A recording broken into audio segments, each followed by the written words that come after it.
how can I expect you to have confidence in it? So we're going to go through nutrition today. We've also had a lot of experience as a company importing birds in Canada in the 1980s. My uncle had 5 quarantine stations going, and we were the major importer of parrots in Canada. And then in 1985, when I was 25 years old, I had asked the family for $1 million and that we should breed these birds and set up an aviary. And they all thought I was smoking too much marijuana. But eventually, I convinced the family that importing parrots like that from the wild doesn't make sense. It's inhumane, and that we should really be breeding them in captivity.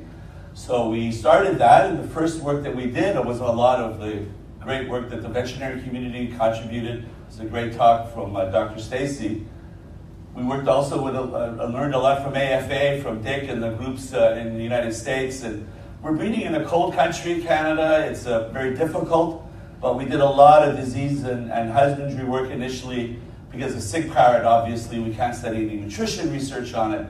But today, we're not going to talk about all that other stuff that we did in the early years and still do to this day on husbandry. We're going to focus on nutrition and some of the philosophies relating to nutrition that I did as part of my master's degree. So when I did my degree at the University of Guelph, we spent a lot of time looking at what birds at that time were eating. So we took seeds and we opened them up, and we took the kernels and analyzed what the birds were eating.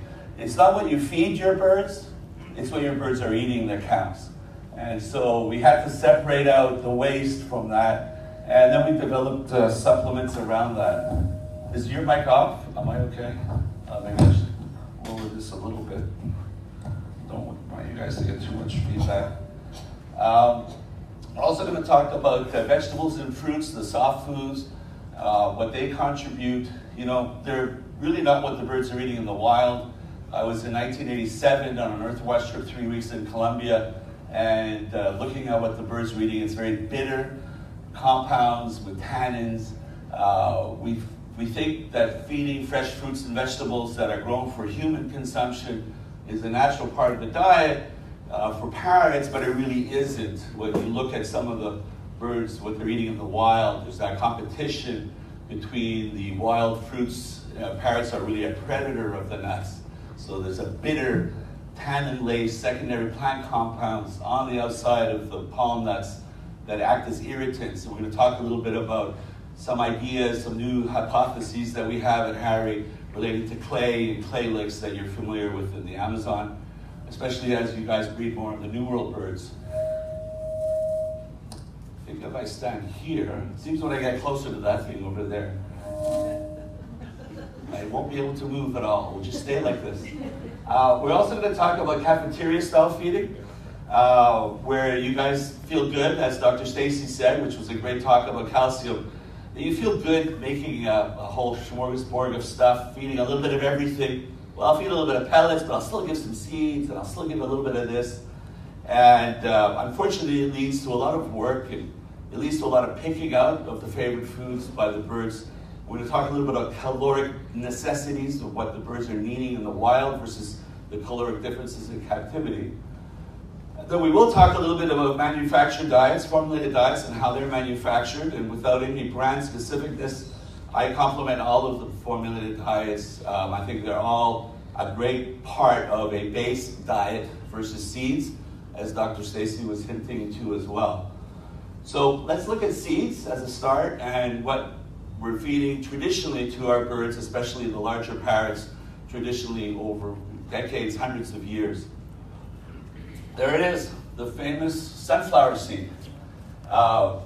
In the 1980s, there was so much concern about sunflower seed that some people thought there was a narcotic in it. I don't know if you remember Sunflower Company in California, and then Dr. Tom Rowdybush at the University of California started looking for the opioids or whatever was addictive in it, and there was just such a strong desire for all of these imported parrots that came in through the import stations in the 80s to be fed something simple and that kept them alive and provided for their calories.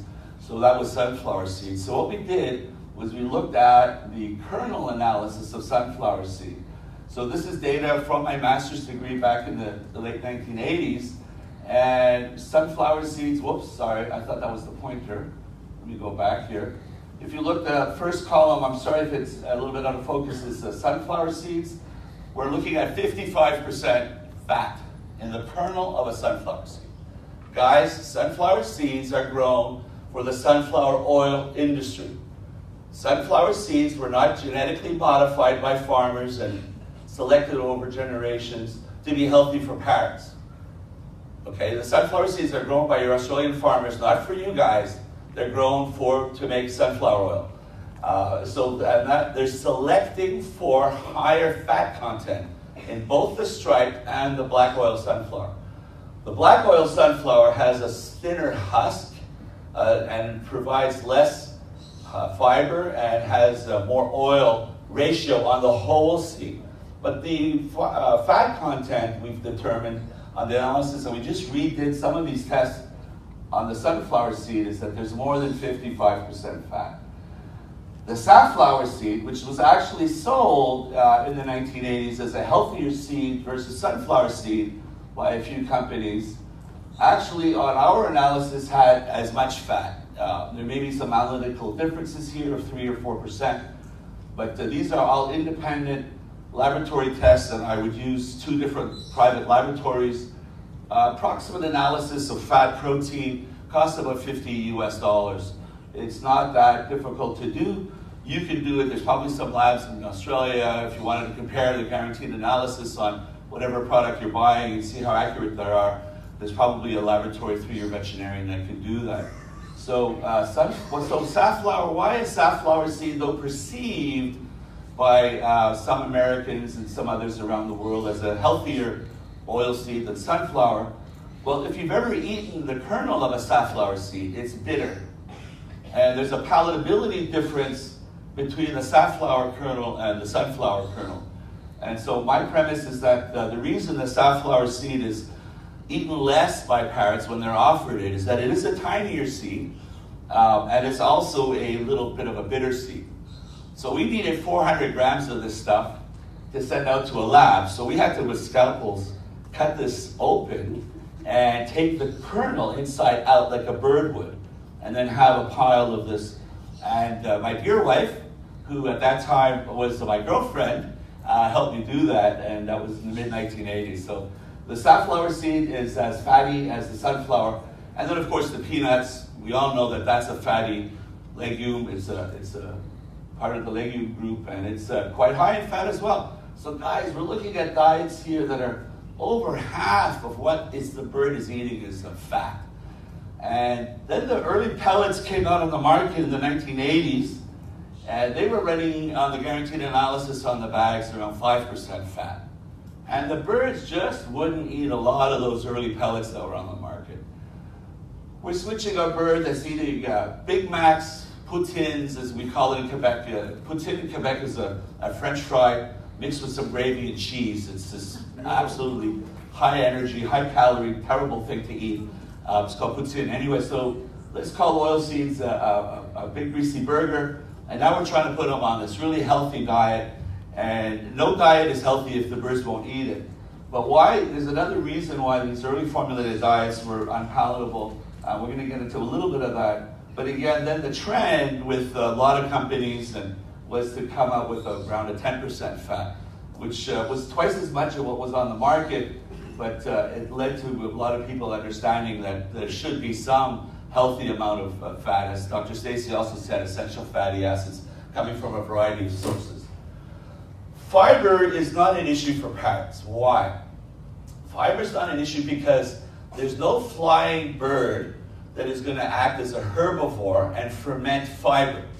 In fact, fiber is something that a lot of flying birds don't want because it's bulk. Remember, they're flying, and they have to carry around their digestive tract. A rabbit would have a really hard time flying because it has quite a weighty digestive tract for that whole fermentation process of digesting fiber. So again, this is the kernel of the oil seeds, a very low level of fiber, and so it's not an issue. Formulated diets have some fiber as well. You need a little bit of fiber. There's some fiber even in these oil seeds. Another important thing to remember about fiber is that's what's written on the bag of birdseed. This is a very important point for you guys to remember. The information in a bag of birdseed is completely useless information from a fat, protein, and fiber level because it includes the shells of the seeds.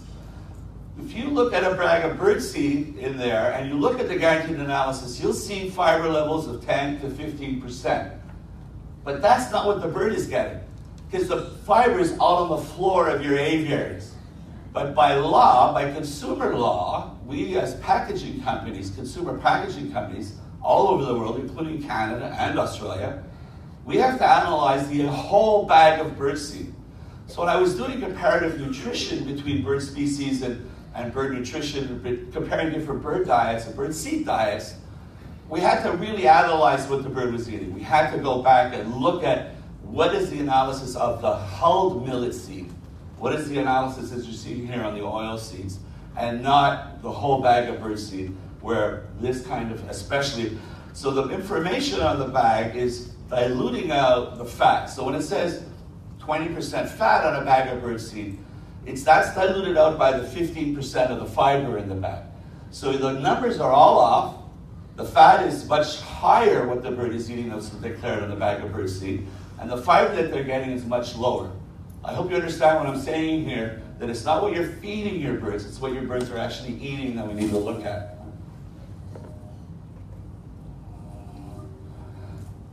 Again, the wastage associated with feeding a seed diet and the fiber wastage. So this is actually a photo of tropic mixes. We haven't fed seeds for 30 years now to our birds, so we actually staged this photo and just threw some stuff on the ground. But the point is that when we're feeding a formulated diet, we're going to talk about all these nutritional benefits for any formulated diet, be it VetaFarm or Zupreme or any of us. But, the main benefit is just the amount of work you guys have to do in cleaning. Now, we're an indoor breeding facility. We're pretty, because of the winter, we have a Canadian winter. I wish I had beautiful outdoor aviaries like we visited yesterday. It was magical to see that. But I have to pay people to clean that stuff up. And again, it's, my uncle, I would tell my uncle, well, they're only eating half the bag of Hagen Parrots. The other half I have to pay people to clean up. He says, well, Mark, that means they have to buy twice as much parrot food. That's great. He was a businessman from Germany.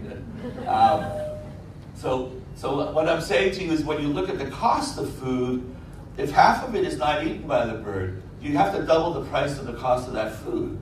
Whereas on the pelleted diets, remember that half of that, the whole bag is edible, and the guaranteed analysis on a pelleted bag of food is basically what is in the bag and what the bird is getting. All right, protein. Protein's such an important concept because that's what feathers are made of. We really need to understand what protein quality is, essential amino acids. When you're on a seed-based diet, you're only getting 1 or 2 protein sources. So birds that are eating seeds are usually getting most of their protein from sunflower, or if it's a safflower-based mix, or usually sunflower and peanut together. This looks like it's okay. You would say, well, Mark, the formulated diets that are out there, they're about similar levels than the oil seeds, so what's the problem here? It's the quantity of protein that they're going to be getting. We're going to talk for the next 10-15 minutes about protein quality and quantity, and I want you to try and understand, and it relates with calories and the amount of food the bird has to eat. I hope I don't lose you on this, but it's pretty simple to understand. Because the oil seeds are very high in calories, because they have so much fat, the birds eat less of them, right? And so that if they don't gain weight, they have an inherent, they meet their caloric needs, they're happy, they're flying around again, but then they didn't get enough building blocks to build those feathers. And if in America, the cages are smaller. One benefit you Australians have is that with your larger aviaries, the birds are burning off more calories. So what I'm going to talk about now is less of an issue for you. Because your birds are burning off the calories, they're burning off the fat. What's left from that sunflower seed then in the protein part of it is used for feather growth, but there still can be some amino acid issues, and we're going to talk a little bit about that. So look at the caloric density differences. And a lot of you that are healthy are looking at how many calories are in a portion. A lot of fast food restaurants now are telling how much calories is in that hamburger that you're going to buy. It's actually legislated now in America to know how many calories are in certain fast foods. So when we look at oilseeds, we're looking at, and this is done by a test called a bomb calorimeter, where in a small pellet is put it in an oxygenated environment, it's burned off, and then the amount of water temperature that rises in that compartment determines how many calories are in that part. And if you look at sunflower, safflower, and peanut, we're looking at about 6.5, close to 7,000 calories per gram, or 7 kilocalories per gram. So that's a lot of calories. And it works out that an average parrot in a small home cage only really needs to eat, in terms of the quantity of sunflower kernel itself, 10 to 15 grams. And they're happy for the day. They've got enough calories. So they're really not eating a lot of sunflower. A lot of the parrot mixes, the corn was in the floor, the oats were on the floor, there were some healthy seeds, the sunflower is all eaten, and you guys know it. You guys see what's not eaten in your cages, and well, they didn't eat that, and why am I buying this mix when they're not eating some of it? And you leave it in there longer to kind of get them to eat it. But the earlier pellets that were on the market in the 80s and 90s, because they were, remember, 5% fat, their caloric density was much lower. And again, the trend now with Supreme and KT and a lot of the brands now is because of that higher fat. In most extruded diets now, the fat's between 9 and 16, even 20% for some of the macaw extruded diets. That caloric density, in our opinion, is balancing out quite well. Certainly for grass parakeets and cockatiels, as Dr. Stacy pointed out, a lower fat diet, a lower calcium diet is better, but they are called grass parakeets for a reason. So to remind you, we're at a parrot conference, we're talking here about parrot nutrition, and so a lot of this is applying to birds such as conures and cockatiels are still pretty good. We'll talk a little bit about some differences in cockatiel nutrition in a minute. So getting back to calories, these birds are flying around in the wild, they're burning off calories. So how much calories are they using in the wild versus captivity in our aviaries? So we did some calculations, and there's actually some mathematical models in the ornithological literature. We collected, and there's the papers buried under our website, harry.ca. It's the metabolizable energy value of sunflower kernel. What I did was I did a total collection under 30 Goffin cockatoos. We collected all of the food that they ate, subtracted what food was wasted with paintbrushes. We swept away all the little sunflower kernel pieces that weren't eaten. We collected all of their feces, weighed it out, dried it, and determined the amount of calories in that. It's called total collection. And we determined that in the wild versus captivity, they're burning off 3 times more calories flying around in the wild than they do in this setting at the University of Guelph, but it was kind of a typical setting. So that's a really important concept for us to remember. These birds that we have are not flying around anymore. They're not foraging in the wild. So when we talk about feeding a wild palm nut diet, I think it's a misnomer because really they're not in the wild. And we do need to look at domestication and what effects domestication has on the caloric needs. And there's some diets in the UK with palm nuts, and people are paying big bucks for this stuff, and it's freeze-dried packs and everything. I get it as a treat and as a stimulant for breeding. When I visited Tony Silva last year, he had big palm fronds with all kinds of palm nuts in his macaw aviaries, and it looks great, and the birds are happy. Some of them will eat it, and it can be used as a stimulant, perhaps. This is a caloric difference, and I want to get into some of these caloric differences in diets between the non-breeding season and the breeding season. But right now we're talking about wild caloric needs and captive needs, and that's an important concept to get back to the feathers and how much protein we need for beautiful feathers and how many calories we need for that. And here's the problem with sunflower seeds. Because of the higher calories, and because they're eating less of them, they're not getting enough of the protein. So this is a ratio that's commonly used in cat food diets when we're looking at magnesium levels that can cause stone formation in bladders. This is a common ratio in agriculture to make sure that the hen is getting enough protein for the yolk, dividing the nutrient, be it salt or calcium or a vitamin, by the caloric density of the diet that you're feeding.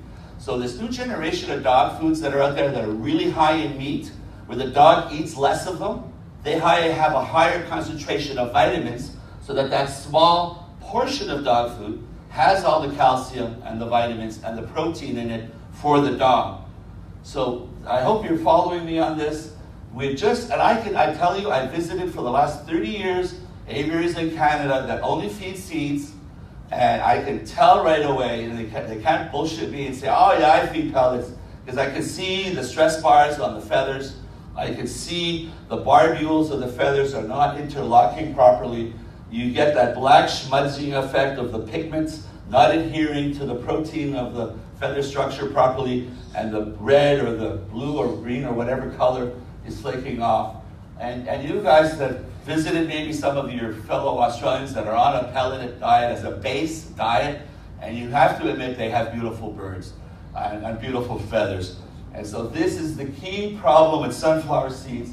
It's a crop grown by agriculture to make oil. It is not too high in calories, and these birds are not flying around anymore. So I think I've made my point on that. We're going to get into a few other concepts relating to vitamin levels and vitamin concentrations as it pertains to, seeds. I'm just going to take a sip of water here. So this is a photo I took in Ecuador at a clay lick. We're going to talk a little bit about bentonite clay and clay licks as well. Some of these photos are coming up. I'm sorry, the projector is a little bit dated, may I say, but so the colors on these photos, if you go on our website, you'll see them. They're pretty. It was pretty a cool day. We were on a boat on a river. I'm not allowed to go close to that. Put this down right here. So the clay licks in South America, there's 100 of them. The Tapapada in Peru is a famous one that many of you that like to travel and see parrots in the wild, a lot of us do. So these birds we're going to get back to the clay. They're burning off those calories. They're flying to the clay licks. They're all gathering there in the morning. Then they fly back to their roost. So they're flying around a lot, the birds. And again, what we talked about, this energy difference, the 3 times more energy in the wild versus captivity.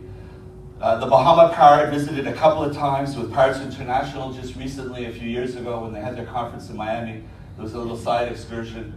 A lot of these Caribbean Amazons have been really hit hard by the weather changes. So, people don't believe in global warming, but the poor Dominican parrot, if you're following some of the stuff online, the Bahama parrot has actually done quite well. There was just a recent survey done after the hurricane, and there's about 4,000 of them now. When I first visited in 1987, there were about 1,000. They breed in the ground, so some of the Caribbean parrots are doing quite well and have rebounded due to conservation and protection. But what's interesting, and the reason I put this slide up as part of this nutrition talk, is that they really eat a lot of pine cones. They eat that little pine cone nut in between the pine cones. And I noticed yesterday a lot of you guys are giving the pine cones for the birds to get at that, and that's great. It's a great foraging thing, and there's some nutrition in there, probably some great essential fatty acids. But they don't really eat much else. They eat some of the coppice growth, the secondary growth that's between the beach and the pine forest. There's this really bitter, really almost poisonous kind of a plant that no human would eat, and this parrot eats that stuff. And then they breed in the limestone cavities, and they're eating some of the limestone and neutralizing some of these secondary plant compounds. We'll have a slide in a minute about the African gray eating on the ground in Africa. So my premise to you is that we're still not giving the birds in captivity a lot of stuff that maybe they are eating in the wild that maybe they should have in captivity. And my premise with this is that the gang issue that with the bacteria and the whole floral environment may need to just calm down a little bit. I think it's a little bit hot. It needs to be neutralized a little bit by some of these clays and dirts and environmental minerals that are found in the wild that the birds may be eating. And I noticed some bowls yesterday in the tour of a grit-like product, and I think that's very good. I think maybe adding some clay to that might be good as well, and that we just don't focus so much on calcium. Great stuff on calcium with Dr. Stacy, and there's going to be more I hear tomorrow. Fascinating to understand. It was a great presentation, but I think we also there's other things that we need to look at that clay bowl that you guys have, that grit bowl, and look at other things besides the grit and the calcium. And that clay, I think, might be. We're going to talk about that as well. So this is a photo I took in Colombia when I was there, looking at these, what the birds were doing. 200 feet high tree, massive. There was a third bird. It could have been one of their young from the previous year, flying around, kind of wanting to hang out, or it could have been maybe a competing male that wanted to kind of, and that male then protected the nesting site. The female was kind of hanging out there. One male chased the other male away. That kind of stuff doesn't happen in captivity. Let's throw a male. Okay, that pair hasn't bred for 5 years. Let's throw a male in there so the two males have it out, and then that one male that's left after. I'm not saying just the birds won't kill each other, but I think that kind of hormonal stimulation that's going on in the wild are some of the things that we also need to think about. So that's a great reason to go out in the wild. And you guys are so lucky. You got your own native parrots right here that you can go out and study and observe and find out cool stuff about. And it's my mother thought I was never going to come back from that trip, but I did. I was okay. So soft foods and nutrition, the cafeteria style feeding. In Germany, it's very popular. There's a certain romance about breeding parrots where we think that making these concoctions, these complicated secret recipes, and mixing all this stuff up, and all the work that we do. For a German breeder that has a couple pairs of birds, a lot of the German breeders only have 2 or 3 pairs in their little backyard. For them, that's okay. It's part of and it's a good diet. I'm not saying anything wrong with a limited amount of seed, with some fruits and vegetables. There's nothing wrong with that. They're having success. They're adding the vitamins and mineral powders, like you're familiar with Necton, and there's other products on the market as well. They're adding it to that and having a complete diet. My premise is that's a lot of work for somebody that has even only 10 or 15 pairs. Another soft food diet that was very popular, and Dick knows this gentleman, is Howard Vaughan in Florida. And he talked about how the passing away of great breeders. He was just an amazing character. He was the king of sprouting beans. He had a whole system set up where he was sprouting beans, and I think he had the most cost-effective, complete diet anywhere, but it was a lot of work. And you know what happens to most breeders? They forget a step. They forget the acidification. They don't rinse it out one night because they had a few beers. This is the most riskiest way of getting molds and bad bacteria into your birds. If you make a mistake with this, we had a breeder in Ottawa, Canada, our capital, just an hour down the road from us, Harry, and she was sprouting our seed mixes, and she was really upset, and all her birds were sick, and she was going to sue us for $10,000. And okay, we got Dr. Louise Bach and Dr. Jean Gauvin, our avian veterinarians, involved. And sure enough, it came back as Candida, a mold. And then they isolated the mold, and she wasn't adding enough of the acidification of the apple cider vinegar, and she wasn't rinsing them enough. And then she was storing it in the fridge for a few days. Madness. Very risky. If you know what you're doing, it's a great way of converting those fats and proteins in the oil seeds and in the beans into phytonutrients, into vitamins. Admittedly, in the pelleted diets, all the pelleted diets, it's all manufactured vitamins except vitamin E is a naturally sourced vitamin. But sprouting is a great way to create these phytonutrients, these essential vitamins in a natural way. But I warn you, be careful, and it's a lot of work, and a lot of times people screw it up at some point.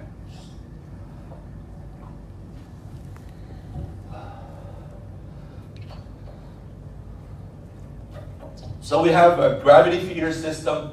We've gone back to a bowl system. Initially we were feeding ad libitum, which means free feeding. And my veterinary technician advised eventually against it. but we have gone back now to a bowl system. This allowed us to compare from a palatability point of view different formulas as well. And of course, we have the formulated products. So we're going to get a little bit about complementing proteins and vitamin levels. Some of the things that could go wrong is kidney failure from too much vitamin D3. Because they're really sensitive to overcalcification from too much vitamin D3. So this is just some soft tissue. So what is the mineral levels? How much minerals are in the seeds that we're feeding, and what do we have to adjust for? And Dr. Stacy mentioned it. The seeds are quite low in minerals, but what minerals? And so we have to identify in the oil seeds what are the minerals that are deficient and formulate to that, and not necessarily add a little bit of every mineral known to man in the supplement. So a supplement should supplement what's already in the seeds and not supplement a little bit of everything. So ash is how it's declared in America. Ash is not something that you smoke. It's actually the total mineral content. It's after everything else is taken away, what's left, my dog is on our mantle, and it's full of ash, and it's calcium and magnesium and phosphorus. And so let's look at phosphorus. It's one of the essential components of skeletons and frames, and it has actually a pretty good level. Seeds have a pretty good level of phosphorus. Some of it is bound up by phytates, and again, Dr. Stacy mentioned that. So we know it's in this shape it's in, and that they all look the same, but I tell you from a nutritionist point of view, it's not monotonous. It actually has more variety nutritionally in it than a seed-based diet. And we're going to talk a bunch about vitamin balances and the different vitamin needs for different species, because that's a lot of questions that I get also about different species differences. So we won't get into this too much. There are some differences in manufacturing, and I don't want to mention any brands here, but I would say that most of the food now is extruded, and there's a benefit to having the higher temperature process. It's called a kill step on the extruder, and that if there's any bad bacteria or molds in any of the ingredients, if they get destroyed during the extrusion processing. The high pressure also destroys some of the beneficial vitamins. So we have to add about 25% more tocopherol, ascorbic acid, vitamin A, retinol into the diet at the beginning, knowing that we want a 15-month shelf life, and also knowing that there's going to be some destruction during the cooking process. But the benefits of the cooking process is that it increases the carbohydrate digestion. It also increases palatability, and it makes a more uniform product. When a bird bites into a pellet, there's a lot of fines that are being produced. And also the pellets seem to have a higher affinity to pull moisture out of the air. A lot of people in Florida that were feeding pellets before were getting moldy food after a day in their bowls and have switched down to extruded products. So what is these complementing proteins, this variety of protein sources that I referred to earlier about feather structure? Let's pretend that a feather is made of 20 Lego blocks. We all, when we were children, enjoyed playing with Lego blocks. Let's pretend that a complete feather has all 20 of those Lego blocks, of those amino acids that are part of the protein group. Let's pretend that a feather needs a little bit of all 20 of them. As Dr. Stacy again mentioned, some of the proteins are missing lysine and methionine. Corn is a little bit weak in one, soybean has a little bit more in another. If you're a vegetarian, my 26-year-old is a vegetarian, she understands this concept very well. You need to eat a variety of beans and nuts and grains, and a variety, so that one is good for this, one is good for that. When you put them all together, guys, in a multi-grain formula with a variety of different grains, you mix that all in the extruder, it's all cooked together, it's in one pellet. What you achieve is actually an amazing source of protein. You get to have the benefits of the nuts with the benefits of the grains, with the benefits of the legumes like soy or pea protein. And I'm telling you, if you look at a bird that's 5 years on a pelleted diet, again, be it Supreme or KT, a lot of them are pretty good We feel very confident in this philosophy of multi-grain. It's easy for you guys to figure this out. Just read the list of ingredients. Those are the numbers. Anything below the red, the bar here, and I wish I had a pointer, where it says African, so it's below 600 IUs, that's not enough for an African grain. Anything over 1200 IUs is too much for a macaw. The macaws are sensitive to too much, and African grays are sensitive to too little. But if you don't drink a cup of orange juice every day, are you going to get scurvy? There's a zone, guys, between 600 and 1200, where you're happy as an African gray and you're happy as a macaw, and so no animal has a precise, exact requirement of. Brightsmith did his PhD on some of the work there. Also, Dr. Jamie Giraldi from the Parrot Trust published some work on it. The amount of calcium and magnesium and minerals in the clay is not as high as we think. In the wild, the African greys I mentioned, they like to also eat the clay blocks, and this has a natural detoxifying benefit to the. Do you want me to go back to that other slide? Did you guys see that long enough? How are we doing here? Yeah, okay. So what is it about this clay? What is it about this mud that these birds are? And so we talked about African greys liking, they need more calcium in their diet, but there's something else in these clays as well. And so I did about 5 years ago, I really looked at clays and the chemical and physical properties of clays, and what bentonite clay has that attracts these birds to go there in the morning in the wild and eat all of these clays. And it's quite interesting. Clay is becoming very popular in France. People actually drink a milky clay water to help regulate their acidic stomach from, I guess, all the red wine that they drink. So it's becoming in vogue. It's also great for wound management. At this clay lake, there were mealy Amazons, there were some blue-headed Pyonis there as well. There were thousands of them coming to this clay lake, and then they would disperse into the forest and then eat those palm nuts, and those secondary plant compounds were neutralized by the clay. So what we're thinking is that birds have a very acidic stomach. Their acid pH of their digestive juices coming from the proventriculus and going into the gizzard, going to the ventriculus, is so acidic to help quickly digest that food, because they want to digest it, get that energy, and fly around. They don't want to carry around a meal for 3 hours. So birds have very, very acidic digestive systems. And with the parrots eating these compounds that create, you have sometimes maybe when you've eaten a burger, you have like a little bit of an acid reflux burp. I don't know. They're not very pleasant. And I think parrots, this is the hypothesis that I have, I think parrots in captivity as well still have these acidic digestive systems, and they still have that challenge of environmental toxins. In our case, I think that the sugars in some of these fruits and vegetables that we're feeding are creating conditions that are leading to these bad bacteria and molds to grow.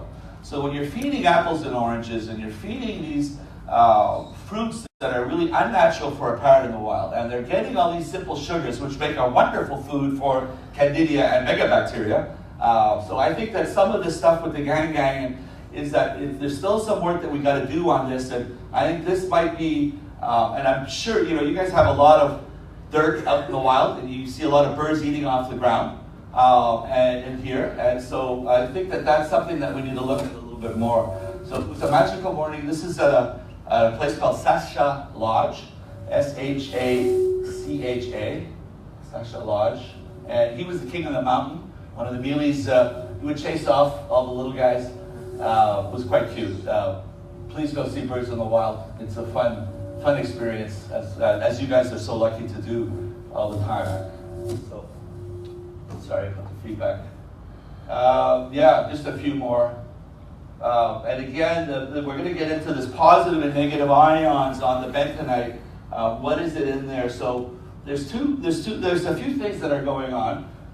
One of them is just a pure soaking up of these, and there's another one relating to the negative and positive ions. So there's absorption and adsorption.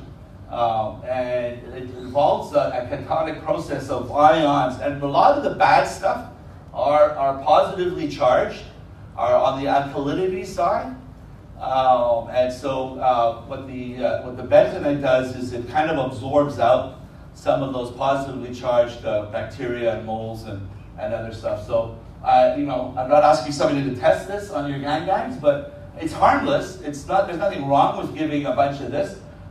In talking with some people, they admit that some of their birds, when it's offered, they really like to eat it and eat a bunch of it. So this is just, again, some of the hypotheses that we have in this product. And I'm stimulating your minds here just to maybe think of this as a way of dealing with those stresses in captivity that are leading, and the food that you're feeding leading to a problem.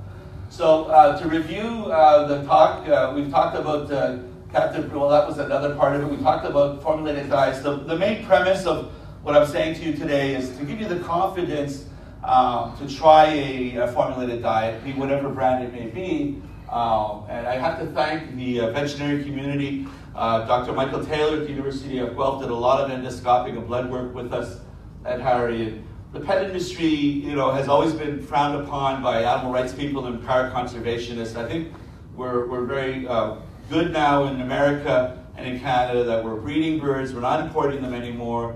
We're trying to take care of them. I have a whole section on early parrot education that I can talk to you about, how we wean our babies and how we teach them to be good, companion birds. That we can do that. But I think I'm going to stop here now and then just see time-wise how we're doing. And we can continue, but maybe we just take a quick break. And where's Scott? Does everybody have the time? Oh.